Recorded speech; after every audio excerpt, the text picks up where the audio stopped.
그러니까 사역자들을 말하는 거죠. 그리고 사역자들에게 맡은 자들이 구할 것은 충성이라라고 이야기합니다. 여러분, 사역자가 충성의 덕목이 너무너무 중요합니다. 하나님 앞에 작은 맡은 자로서의 충성. 절대로 사역자는 청직이라는 사실을 절대로 잊으면 안 됩니다. 여러분이 어떤 자리에 맡았습니까? 여러분이 어떤 자리에 하나님의 직분을 맡고 있습니까? 하나님이 여러분에게 직분을 주시는 그 하나님에게 여러분은 충성할 것을 여러분 주의 이름으로 축원합니다. 맡겨진 자로서 충성이요 너무너무 중요합니다. 충성은 너무너무 중요한 덕목 중에 하나예요. 그런데 이 충성이요 그냥 길러지지 않습니다.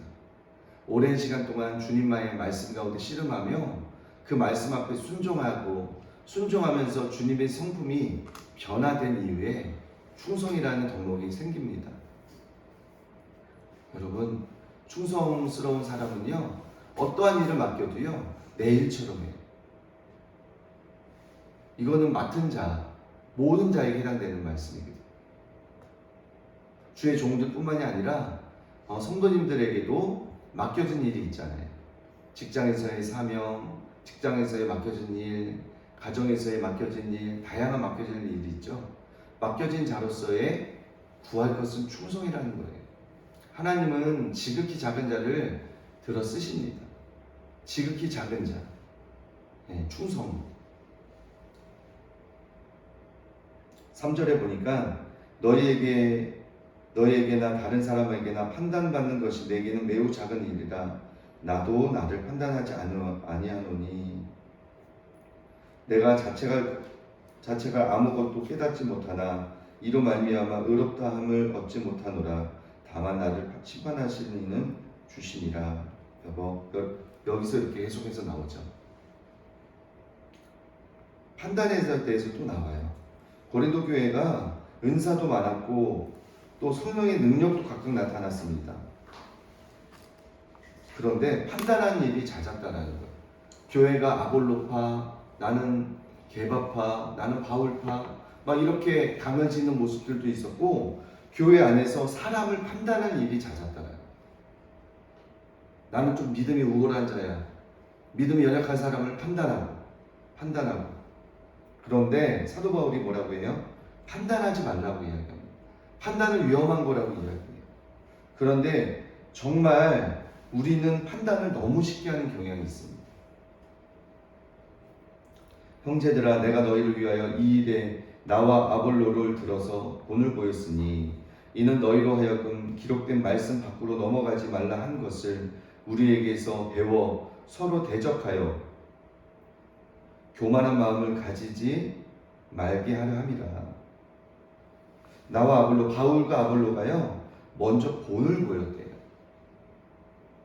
여러분, 사역자는 본을 보이는 자이고요 그리스도인은 전체적으로 보았을 때 보면 본을 보이는, 크리스찬이 삶에서 구별이 되지 않으면 덕이 되지 않습니다. 그런데 크리스찬인데 분명히 교회를 다니고 권사님이고 직산이고 이런 직분도 심지어는 갖고 있어요. 장로님인데 세상 사람들보다 더 편협적이고 악하게 하는 경우가 많아요. 그리스도인들의 마음이 더 어떻게 보면 이기적인 사람들이 너무 많아요. 이게 너무 심각한 미혹이고요. 이게 너무 심각한 거예요. 교회 안에서의 가르침, 잘못된 가르침을 통해서 성도들이 삶을 어떻게 살아가야 되는지에 대해서 고민하지 않아요. 삶을 어떻게 살아야 되느냐, 이웃과의 관계를 어떻게 설정해야 되느냐, 또 이웃과의 문제 속에서 어떻게 이걸 풀어가야 되느냐, 이런 고민들을 하지 않습니다. 이것은 성도님들을 잘못 가르친, 잘못 전달한 많은 스승들의 잘못이죠. 오늘 여기 15절 한번 읽어볼까요? 시작. 15절이에요. 그리스도 안에서 일만 스승이 있으되 아버지는 많지 아니하니 그리스도 예수 안에서 내가 복음으로써 너희를 낳았습니다. 많은 스승들이 존재한대. 교회 안에서 셀리더로서 가르치는 사람, 다양한 스승들이 존재한대. 근데요 아버지는 많지 않대요. 그러면서 사도 바울이요, 예수 안에서 내가 복음으로써 너희를 낳았음이라 라고 이야기해요.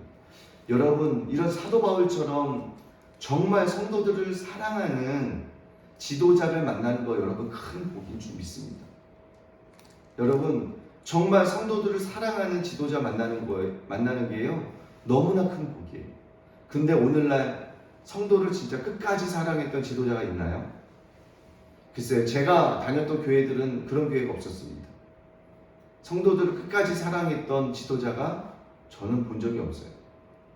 제가 그런 사랑을 받아보지는 못했어요. 여러분, 밥이 된 스승을 만나는 것, 이것이 너무나 큰 하나님의 축복인 줄 믿습니다. 많은 스승들이 존재합니다. 잘 가르쳐요. 심지어는 잘 가르치고 깨닫고 옳은 진리를 가르칩니다. 그러나 아비가 되지 않아요. 아비가 자녀를 책임지는 것처럼, 아비가 자녀를 양육하고 훈계하는 것처럼 그렇게 자녀를 양육하는 스승이 없다는 거예요. 그래서 저는 우리 딸을 위하여 기도합니다. 하나님, 우리 딸에게 만남의 복을 항상 허락해달라고. 그래서 하나님의 사람들을 만나게 해달라고.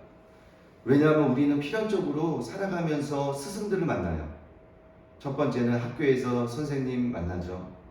두 번째는 인생의 선배들인 스승들을 만나고, 또 직장에서의 스승들을 만나고, 다양한 스승들을 만납니다. 근데 그 중에서 가장 으뜸되고 가장 중요한 스승이 누구예요? 아비된 그리스도 안에서의 스승이에요. 영적인 스승을 만나는 이것이 너무나 큰 복이에요. 근데 안타깝게도 저는 그 목사님들하고 관계가 좋지 않았어요. 왜냐하면 그리스도의 안에서 아비된 스승을 만나지 못했어요. 예전에 섬겼던 대형 교회였던 교회에서도 복음 안에서 아비된 스승을 만나지 못했고요. 결국에 아비된 스승이 뭐예요? 자녀에 대해서 끊임없이 관심을 갖고 자녀와 교제한다는. 사도 바울이요, 기도와 말씀에 전념한다고 성도들하고 전혀 담 딱 쌓고 난 성도들 안 만나고 막 이랬을까요? 저는 그렇게 보지 않습니다. 저는 그렇게 보지 않아요. 사도 바울은요, 성도들과 일상적으로 밀접하게 만나고 교제 나누고 그들과 눈물 같이 함께 울고, 아마 그랬던 것 같아요. 이게 제가 이상적으로 꿈꾸는 모델은 그거예요. 우는 자와 함께 울어주고, 즐거워하는 자와 함께 즐거워할 수 있는, 진짜 내일처럼 기뻐할 수 있는 그런 모델. 사실 그런 모델이 저는 꿈을 꾸었어요. 근데 현실적으로 보았을 때 없더라고요. 대형 교회는 너무 바쁘잖아요, 목사님들이. 너무 바빠. 이 사람도 만나주고 저 사람도 만나주고 현실적으로 어렵잖아요.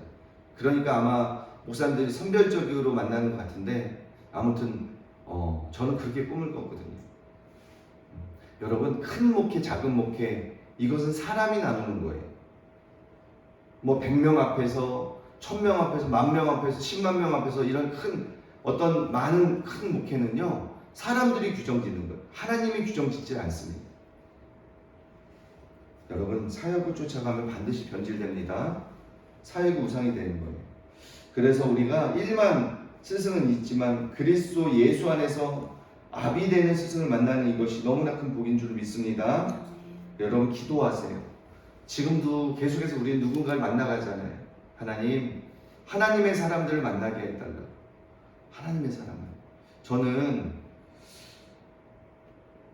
저는 항상 제가 많이 기도해야 하는 내용 중에 하나가 뭐냐면, 그 중보자를 만나게 하는 거예요. 아브라함에게 그러잖아요. 하나님이 내가 하려는 일을 내 종 아브라함에게 숨기겠느냐. 하나님이 심판을 계획하고 심판을 하려고 하는 이 시작점에서 내 종 아브라함에게 내가 하려는 이것을 숨기겠냐, 먼저 얘기한다. 그래서 하나님의 비밀을 나눌 수 있는 하나님의 그 친구들, 중보자들, 저는 그런 분들이 너무너무 소중하다고 믿습니다. 그래서 정말 아버지의 마음을 알고 아버지의 마음으로 함께 애통하고 함께 아파해주는 그 중보 사역자들, 저는 그런 분들이 항상 너무너무 부럽더라고요. 그리고 너무너무 필요성을 느껴가지고, 왜냐하면 그런 분들은요 자기가 없어요. 하나님의 마음이 이렇게 임해 있어서 늘 하나님의 마음 때문에 울고 하나님의 마음 때문에 분노하고 그렇다라는 거죠.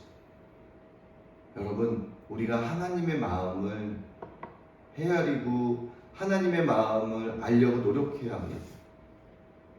우리의 초점이 너무 세상에 맞춰 있기 때문에 너무 초점이 나에게 맞춰 있어요. 나의 필요, 나의 부족함, 나의 연약함, 시선이 나에게 너무 멈춰 있어요. 우리가 시선을 잠깐 나에게서 하나님에게 띄어서 올라가야 합니다. 나에게서 예수님으로 초점이 바꿔져야 됩니다. 예수님 초점을 바꿔질 때 나의 부족함, 결핍함을 먼저 느끼는 게 아니라 예수님의 결핍함이 무엇일까? 예수님의 마음이 어디에 있을까? 여러분, 그 초점이 맞춰진다면 우리가 북녘 땅을 위해서 기도하지 않을 수 없고요. 이스라엘을 위해서 기도하지 않을 수 없고요.